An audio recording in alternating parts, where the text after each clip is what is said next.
자, 오늘은 사사 기도원에 대해서 한번 공부를 해보도록 하겠습니다. 사사 기도원 이야기는 6장부터 8장까지 기록되어 있는데요. 아, 먼저 제목을 Finishing Well의 실패한 사사 기도원이라고 한번 이름을 붙여봤습니다. 원래 Finishing Well의 개념은 플루신학교에 그 리더십 강의를 하셨던 로버트 클린턴 교수님이 사용했던 개념이죠. 그러니까 크리스천 지도자 수백 명에 대해서 케이스 스터디를 해본 결과 대부분의 사역자들이 중간이나 이 마지막에 타락하는 그런 유형을 보였다고 하는 거죠. 그러니까 끝까지 착하고 충성된 종으로 남지 못하고 이 넘어지는 그런 많은 케이스를 발견했다고 하는 것입니다. 기도원이 바로 그런 케이스라고 할 수가 있겠습니다. 하나님의 사람으로 충성된 종으로 일어났지만 우상 숭배자로 이 타락한 사사 기도원의 이야기 오늘 함께 공부를 해보도록 하겠습니다.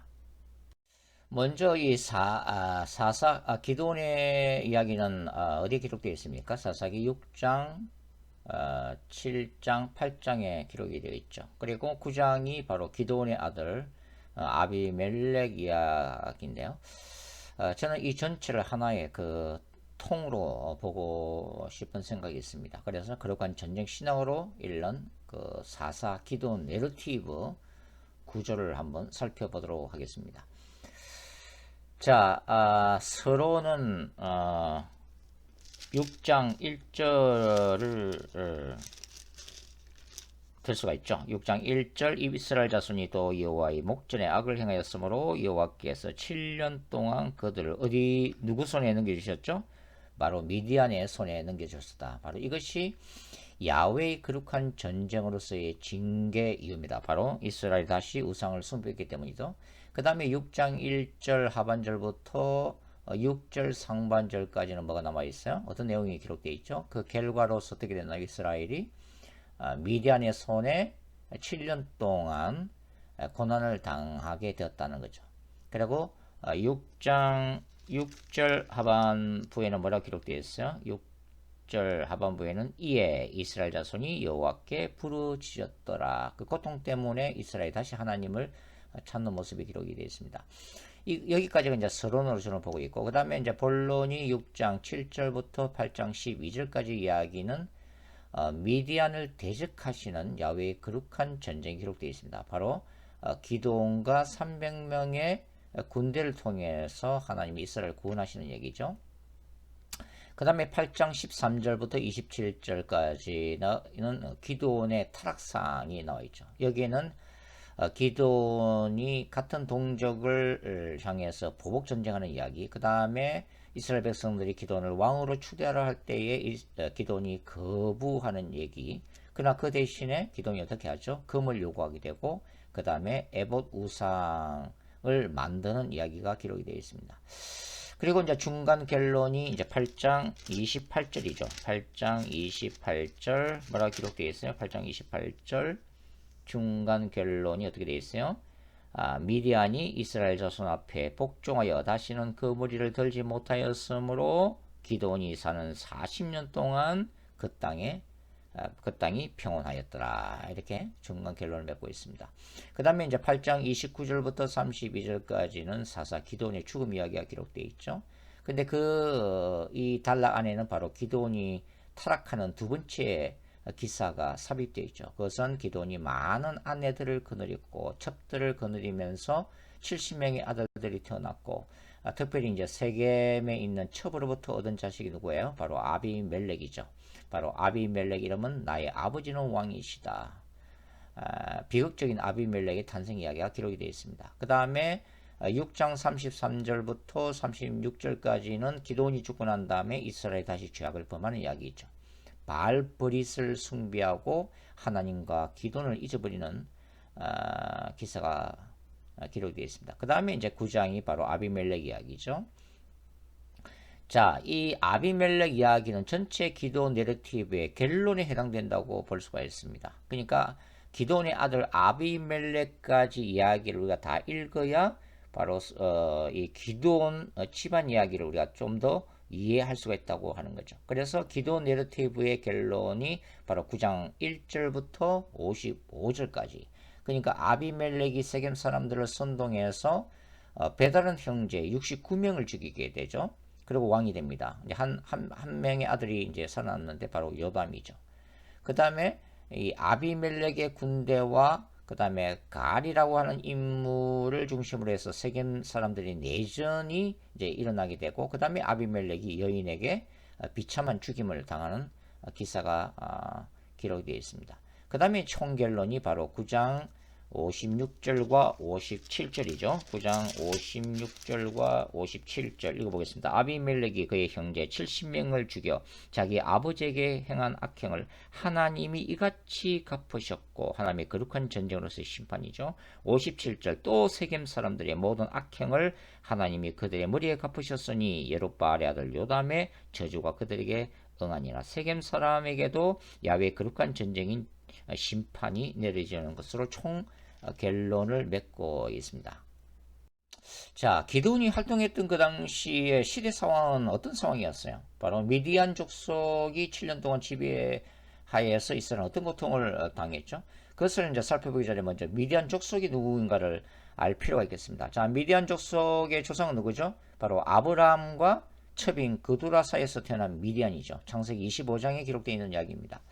자, 이 미디안 족속의 활동지역을 보면은 요단강을 중심으로 보면 동쪽으로는 북쪽으로는 모압부터 남쪽으로는 아라비아 지역까지 광범위한 이 사막 지역을 활동 무대로 삼고 있었죠. 그리고 이 시나이 반도에도 이런 미디안 족속들이 퍼져 있었던 것으로 추정이 되어집니다. 이들은 주로 유목민들이 있죠. 근데 이 유목민들은 장사를 하는 이 무역업도 김했기 때문에 아무래도 이제 강도들이 많기 때문에 이제 자신들을 보호하기 위한 그런 군사력도 보호하고 있었던 그런 족속이라고 볼 수가 있습니다. 이들이 섬겼던 이 신 중에는 풍요의 여신 하토도 있지만 특별히 이 달신을 섬긴 것으로 추정을 할 수가 있습니다. 8장 21절인데요. 8장 21절 어떤 기록이 있어요? 세바와 살무나가 이르되 네가 일어나 우리를 치라 사람이 어떠하면 그의 힘도 그러하니라 하니라. 기돈이 일어나 세바와 살무나, 이 미디안의 두 왕이죠. 세바와 살무나를 죽이고 그들의 낙타목에 있던 초승달 장식을 떼어서 가지니라. 이 초승달 장식이 뭘 의미하는 거죠? 바로 이 달신, 난나나 또 신으로 추정이 되고 있습니다.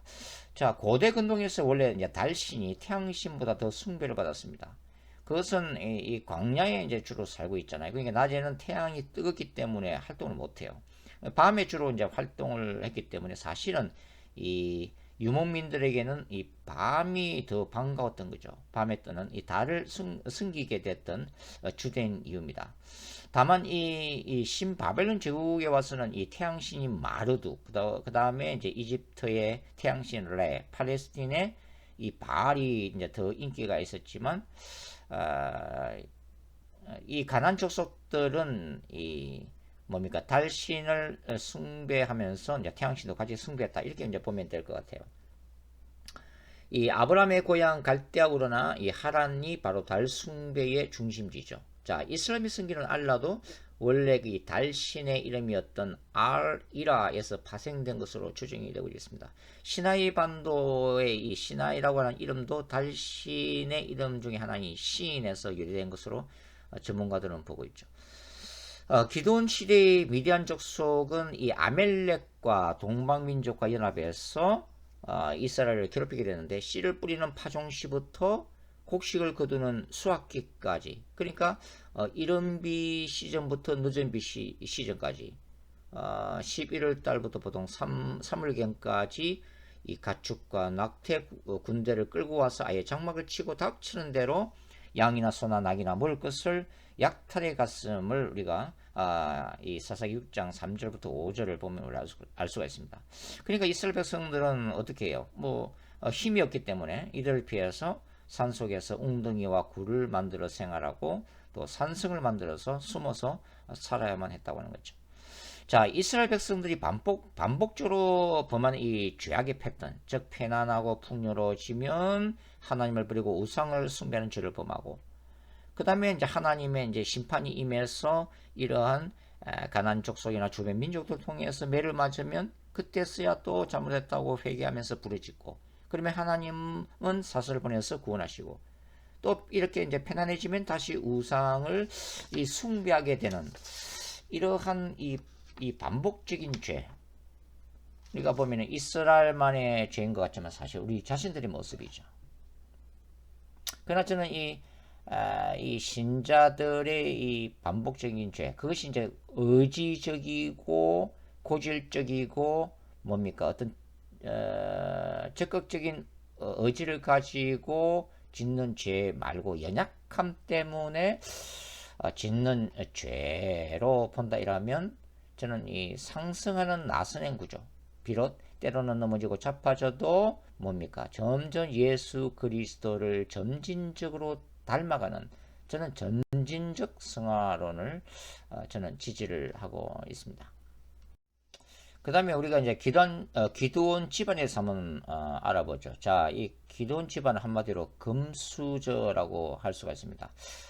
여러분이 8장 이 18절과 19절을 찾아보시면은 이 미디안의 두 왕 세바와 살문나가 이 기드온의 형제들을 다볼산에서 이 죽였던 이 사실을 고백하는 모습이 나와 있는데 그때 이 기드온의 형제들의 모습이 왕자들의 모습과 같다라 이렇게 이제 고백을 하고 있잖아요. 이것은 바로 이 기드온 집안이 바로 왕가처럼 그렇게 부유하게 살았다는 것을 알 수가 있습니다. 그 다음에 이제 일반 백성들이 이 미단 족속에게 수시로 약탈당해서 궁핍한 시기에도 기드온은 이 염소 새끼라도 잡아서 하나님의 천사 앞에서 제사를 드리는 모습이 또 사사기 6장 기록되어 있죠. 그 다음에 이제 기드온이 자기 집에 있는 이 바알의 제단을 밤에 몰래 파괴할 때 종 10명을 동원했다. 이것도 기드온 집안이 굉장히 재정적으로나 여러 가지로 부유했던 그런 집안인 것을 알 수가 있습니다. 자, 무엇보다도 이 므낫세 지파인 기드온의 아버지인 요아스가 집안에 대단한 규모의 이 바알 아세라 산당을 소유하고 있었다는 거죠. 그렇기 때문에 이 기드온은 종 10명을 동원해서 부수야만 했을 정도로 그게 규모가 있었다고 하는 거죠. 자, 이거는 이 기드온 아버지가 만든 이 바알 산당은 이 기드온 집안만 섬겼던 우상 숭배 행위가 아니라 뭡니까? 이 오브라 성읍 전체 사람들이 여기를 찾아와서 우상에게 규칙적으로 제사를 바쳤다는 사실로 볼 때 우리 뭘 알 수 있어요? 이 사실 이 산당에 들어가는 이 재물들을 끊임없이 제공하려면 상당한 재력이 필요하다는 것을 우리가 알 수가 있죠. 그만큼 이 기드온의 집안이 상당한 재력가의 집안이었다 하는 것을 알 수가 있습니다. 그리고 이제 이런 이 하나님을 섬겼던 이 므낫세 지파가 이렇게 성읍 전체가 바알을 섬긴다는 자체는 그 당시 이스라엘의 시대상 좀 뭘 알 수가 있는가요? 바알 숭배가 보편화되어 있었다, 생활화되어 있었다, 하나의 코드, 문화 코드가 되어 있었다는 것을 우리가 알 수가 있는 거죠. 자, 기드온이 바알 산당을 파괴했을 때 이거는 뭐 신학적으로 보면 뭘 얘기하는 거예요? 바로 하나님이 기드온을 통해서 당시의 우상 숭배 이데올로기에 대해서 거룩한 전쟁을 선포하는 거죠. 그래서 이 성읍 사람들이 분노해서 기드온을 죽이려고 했을 때 이 기드온의 아버지 요아스의 말 한마디에 그대로 물러나는 것을 우리가 볼 수가 있는데요. 이거는 기드온의 아버지가 공동체에 대해서 막강한 파워를 짐작했음을 우리가 알 수가 있습니다. 요거 한번 읽어보도록 하죠. 사사기 6장. 자, 사사기 6장 30절과 31절, 32절 이렇게 읽어보죠. 6장 30절. 성읍 사람들이 요아스에게 이르되 네 아들을 끌어내라. 그는 당연히 죽을지니 이는 바알의 제단을 파괴하고 그 곁에 아세라를 찍었음이니라니. 요아스가 자기를 둘러싼 모든 자에게 이르되 너희가 바알을 위하여 다투느냐? 너희가 바알을 구원하겠느냐? 그를 위하여 다투는 자는 아침까지 죽임을 당하리라. 바알이 과연 신일진데 그의 제단을 파괴하였은즉 그가 자신을 위해 다툴 것이니라 하니라. 그날에 기드온을 예룹바알이라 불렀으니 이는 그가 바알의 제단을 파괴하였으므로 바알이 그와 더불어 다툴 것이라 함이었더라. 자, 여기 이제 이 예롯바알이라고 하는 기도원의 별명이 등장이 되어지는데요. 이것은 우리 흔히 이제 생각이 이 바알과 다투다라는 뜻이라기보다는 바알로 하여금 그 자신이 위대하다는 것을 입증하게 하라. 즉 바알로 하여금 다투게 하라 하는 뜻입니다. 그러니까 바알이 스스로 기도원을 심판하도록 내버려두라. 네, 그런 뜻이죠. 이 당시는 이 신을 대적하면 죽임을 당한다고 생각하기 때문입니다. 자, 이 예롯바알과 관련한 이 기도원의 이야기는 굉장히 역설적이죠. 그러니까 기도원은 하나님이 선택하신 사사죠. 기도원과 300명의 용사는 이 바알을 대적하는 야훼의 거룩한 전쟁의 도구로 하나님에 의해서 쓰임을 받았습니다. 자, 기도원의 이름의 뜻이 뭐죠? 돌이나 나무를 자른다는 뜻이죠. 그러니까 커터, 석공이나 이 나무꾼을 의미하는 그런 이름을 가지고 있습니다. 그러니까 돌이나 나무로 만든 우상을 깨뜨리는 기도원의 사용에는 적합한 이름이죠. 그러나 문제는 기도원이 결국 우상 숭배자로 변질되었다는 사실입니다. 바로 사사기 8장이 기록하고 있는 내용이죠. 자, 히브리서 11장의 기도원은 믿음의 사람 중에 한 사람으로 평가되고 있습니다. 이것은 아마도 이 초기 기도원의 모습인 것 같아요. 그런데 사사기의 신학은 다릅니다. 사사기가 경고하고 있는 핵심적인 메시지가 뭐죠? 기도원 이야기가 시작되는 이 6장을 보면은 삼손의 경우와 마찬가지로 다른 사사들과 구별되는 장면이 있습니다. 그것은 이 기도원을 하나님의 천사가 직접 찾아왔다고 하는 거예요. 하나님의 임재를 상징하는 하나님의 그 천사가 기도원에 찾아와서 소명을 줘. 이것은 뭡니까? 떨기나무에서 모세를 만나 주시고 모세에게 출애굽의 그 거룩한 사명을 맡기신 그런 모습과 흡사하다는 것을 우리가 알 수가 있습니다. 여기 이제 사사기 6장을 읽어보면은 먼저 한 선지자가 찾아오죠. 이 선지자가 바로 하나님의 천사인데요. 하나님의 엔젤이죠. 메시지를 전달하고 있습니다. 6장 한번 보도록 해요. 6장 8절 볼까요? 자, 6장 8절부터 한번 읽어보겠습니다. 여호와께서 이스라엘 자손에게 한 선지자를 보내시니까 그들에게 이르되 여호와께서 이같이 말씀하시기를 이스라엘 하나님 내가 너희를 애굽에서 인도하여 내며 너희를 그 종되었던 집에서 나오게 하여 애굽 사람의 손과 너희를 학대하는 모든 자의 손에서 너희를 건져내고 그들을 너희 앞에서 쫓아내고 그 땅을 너희에게 주었으며 자 출애굽의 역사를 이제 상기시키는 장면이죠. 10절 내가 또 너희에게 이르기를 나는 너희의 하나님 여호와니 너희가 거주하는 아모리 사람의 땅의 신 이 아모리 사람의 땅의 신은 바로 가나안 족속의 중에서 대표 족속으로 있지만 아모리 사람을 언급하고 있는 거죠. 아모리 사람의 땅의 신을 두려워하지 말라 하였으나 너희가 내 목소리를 듣지 아니하였느니라 하셨다니라. 자, 요 장면을 보면 우리가 사사기를 쭉 볼 때 어떤 장면이 생각이 나죠? 바로 사사기 2장입니다. 자, 사사기 2장 다시 한번 볼까요? 사사기 2장.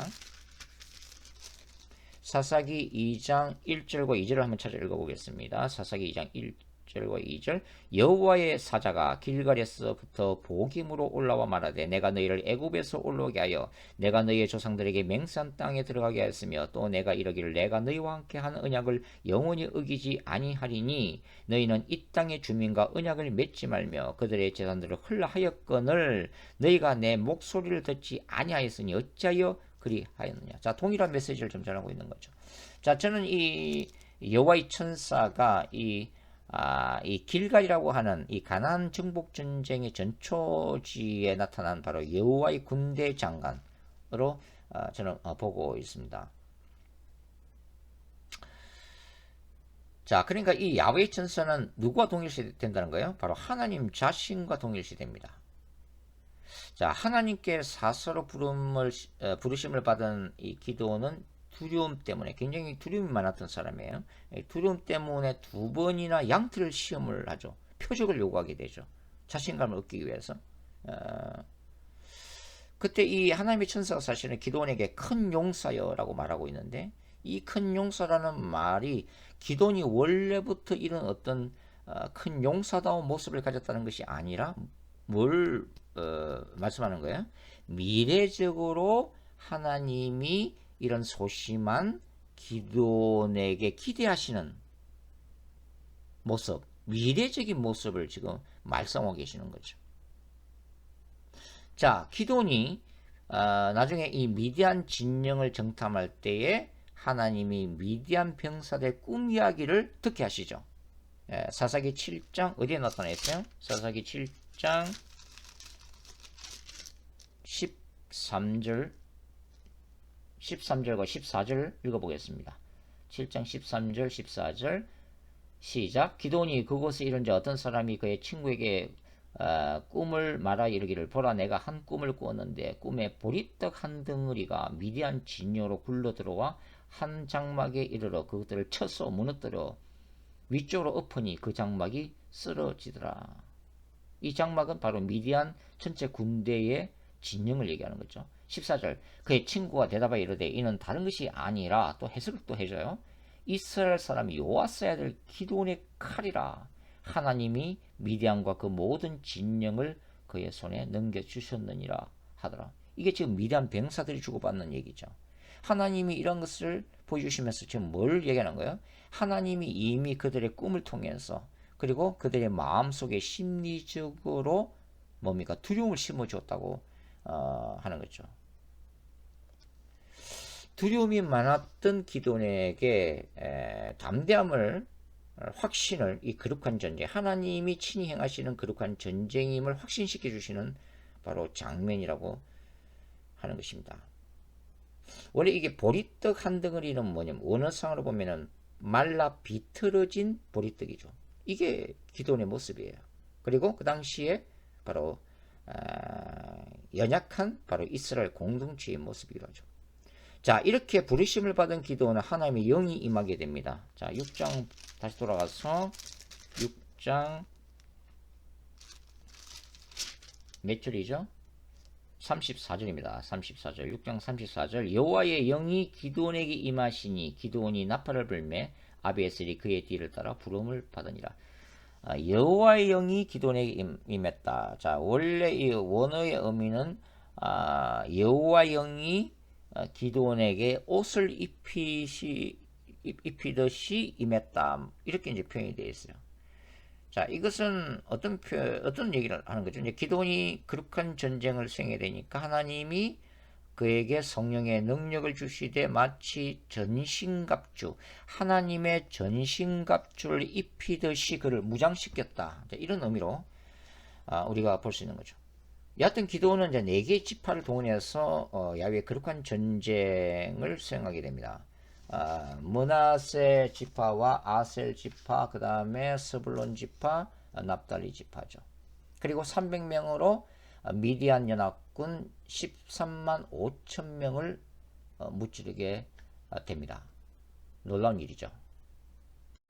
자, 이제는 이 기드온에 대해서 이 사사기 기자가 고발하고 있는 핵심적인 내용, 즉 야훼 거룩한 전쟁에서 승리했던 기드온이 점진적으로 타락하는 이야기에 대해서 공부를 해보도록 하겠습니다. 바로 사사기 8장 13절부터 32절까지의 이야기죠. 저는 이것이 바로 사사기 기자가 전하고자 하는 핵심적인 메시지라고 생각을 하고 있습니다. 자, 하나님과의 놀라운 만남과 기적을 통해서 승리한 기드온이 타락했다는 것을 뭘 얘기하는 거죠? 그 당시에 이스라엘 공동체에 대한 이 고발이라고 볼 수가 있습니다. 즉 가나안 땅 정복이라는 것이 하나님의 놀라운 능력으로 이루어진 것이죠. 그래서 이스라엘 민족은 젖과 꿀이 흐르는 이 가나안 땅을 선물로 받았잖아요. 그럼에도 불구하고 이스라엘이 그러한 하나님의 기적적인 역사, 그 놀라운 은혜의 역사를 밟아버리고 우상을 섬기게 되는 이 역사적 사건에 대한 바로 신명기적 비판이라고 볼 수가 있습니다. 인간이 엄청난 하나님의 은혜와 기적을 맛보고도 우상 숭배의 죄를 지을 수 있다는 것을 고발하고 있는 거죠. 지금도 마찬가지잖아요. 천국과 지옥을 체험하고도 타락할 수 있는 것이 바로 인간이라고 하는 것입니다. 저는 히브리서 6장 3절부터 6절 말씀이 바로 여기에 해당된다고 보고 있는데요. 한번 빛을 받고 하늘의 은사를 맛보고 성령에 참여한 바 되고 하나님의 선한 말씀과 내세의 능력을 맛보고도 타락한 자들은 어떻게 돼요? 다시 새롭게 하여 회개하게 할 수 없나니 이는 그들이 하나님의 아들을 다시 십자가에 못 박아 드러내놓고 욕되게 함이라. 이렇게 기록을 해놓고 있습니다. 굉장히 두렵고 떨리는 일이라고 할 수가 있는 거죠. 자, 이제는 기드온의 타락 과정을 좀 더 구체적으로 한번 살펴보겠습니다. 사사기 8장 13절부터 17절을 보면은 야외 거룩한 전쟁이 기드온의 보복 전쟁으로 변질되고 있다는 것을 우리가 볼 수가 있습니다. 즉 미디안 족속의 두 왕 이 세바와 살문나를 기드온 군대가 추격하는 도중에 이 동족인 숫곳 사람들과 브누엘 사람들에게 먹을 것을 달라 하잖아요.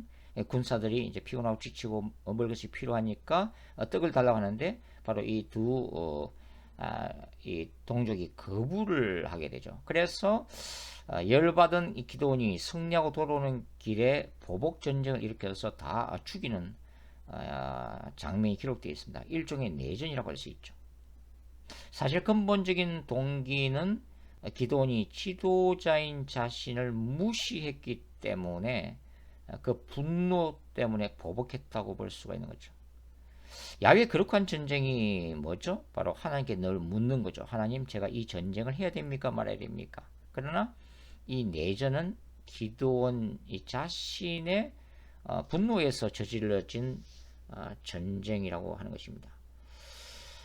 자, 이스라엘 사람들이 이제 이 성령 기드온에게 이 왕의 자리를 제안을 하고 있죠. 바로 8장 몇 절이죠? 22절 읽어보겠습니다. 그때에 이스라엘 사람들이 기드온에게 이르되 당신이 우리를 미디안의 손에서 구원하셨으니 당신과 당신의 아들과 당신의 손자가 우리를 다스리소서 하는지라. 자, 여기 이제 드디어 왕정 체제의 이제 그림자가 이제 드리워지는 그 시발점이라고 이제 볼 수가 있습니다. 자, 이스라엘 사람들이 이 기드온에게 왕의 자리를 제의하게 된 것은 지극히 인간적인 생각이었죠.